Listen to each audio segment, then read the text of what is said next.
یہ واقعہ آج سے 3500 سال پہلے پیش آیا تھا۔ فرعون کے ڈوب کر مرنے کے بعد سمندر نے اس کی لاش کو اللہ کے حکم سے باہر پھینک دیا، جبکہ باقی لشکر کا کوئی نام و نشان نہ ملا۔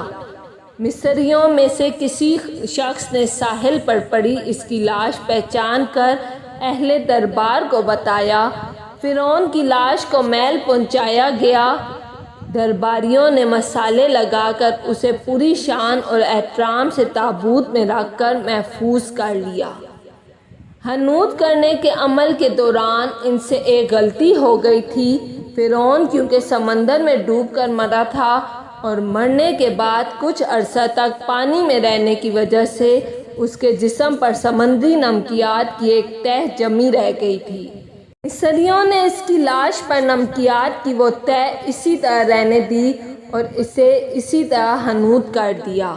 وقت گزرتا رہا، زمین و آسمان نے بہت سے انقلاب دیکھے جن کے گرد کے نیچے سب کچھ چھپ گیا، حتیٰ کہ فرعونوں کی حنوط شدہ لاشیں بھی زمین کی تہوں میں چھپ گئی۔ ان کے نام صرف کتابوں، ان کی تعمیرات اور لوگوں کے ذہنوں میں رہ گئے۔ اس واقعے کے 2000 سال بعد اس دنیا میں اللہ کے آخری نبی حضرت محمد صلی اللہ علیہ وآلہ وسلم تشریف لائے۔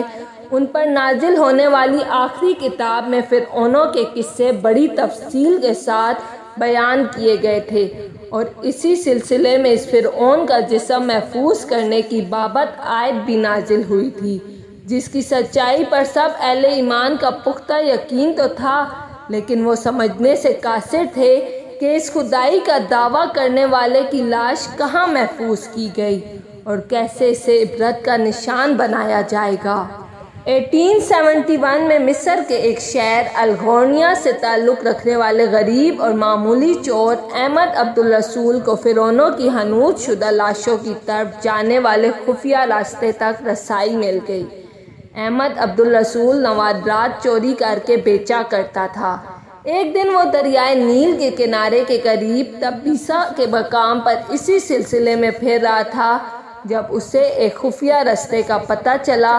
وہاں وہ نوادرات کی چوری کے لیے جگہ کھود رہا تھا کہ اسی دوران اسے کچھ لوگوں نے پکڑ لیا اور پولیس کے حوالے کر دیا۔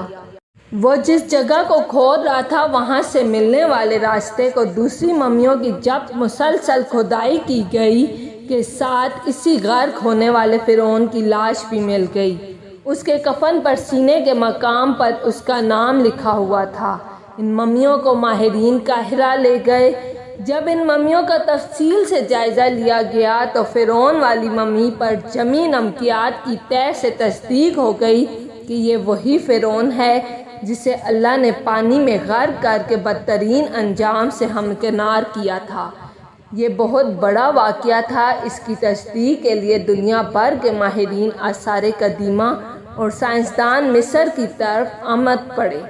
مختلف سائنسی ٹیسٹ کرنے کے بعد دنیا بھر کے سائنسدانوں نے تصدیق کر دی کہ دوسری سب لاشوں کی نسبت صرف فرعون کی لاش پر ہی سمندری نمکیات کی تہہ جمی ہوئی تھی۔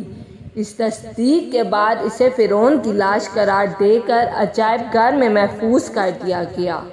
1982 میں فرعون کی ممی خراب ہونے لگی تو اس وقت مصری حکومت نے فرانس کی حکومت کو درخواست کی کہ فرعون کی ممی کو خراب ہونے سے بچایا جائے۔ نیز جدید سائنسی ذرائع سے اس کی موت کی وجہ بھی معلوم کی جائے۔ چنانچہ مصری اور فرانسیسی حکومت نے مل کر ممی کو فرانس لے جانے کا انتظام کیا۔ جب فرعون کی لاش کو فرانس پہنچایا گیا تو ایئرپورٹ پر اس دور کے فرانسیسی صدر بذات خود حکومت کے اعلیٰ عہدیداروں، تمام وزراء اور فوج کے افسران کے ساتھ استقبال کے لیے موجود تھے۔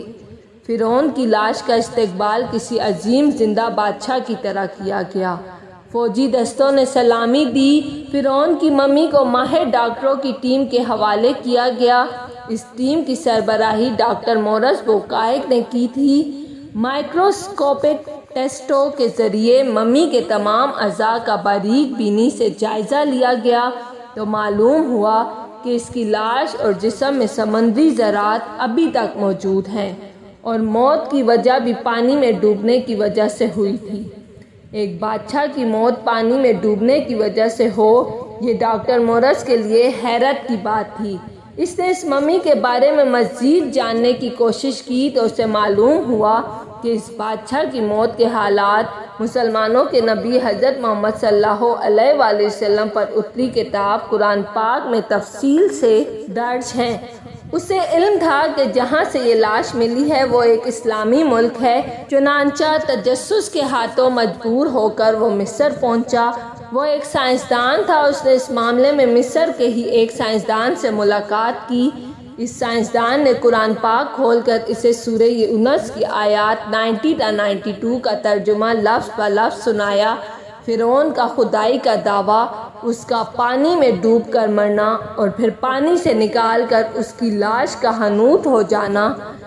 اگر آپ کو میری ویڈیو پسند آئی ہے تو لائک اور سبسکرائب لازمی کیجیے گا۔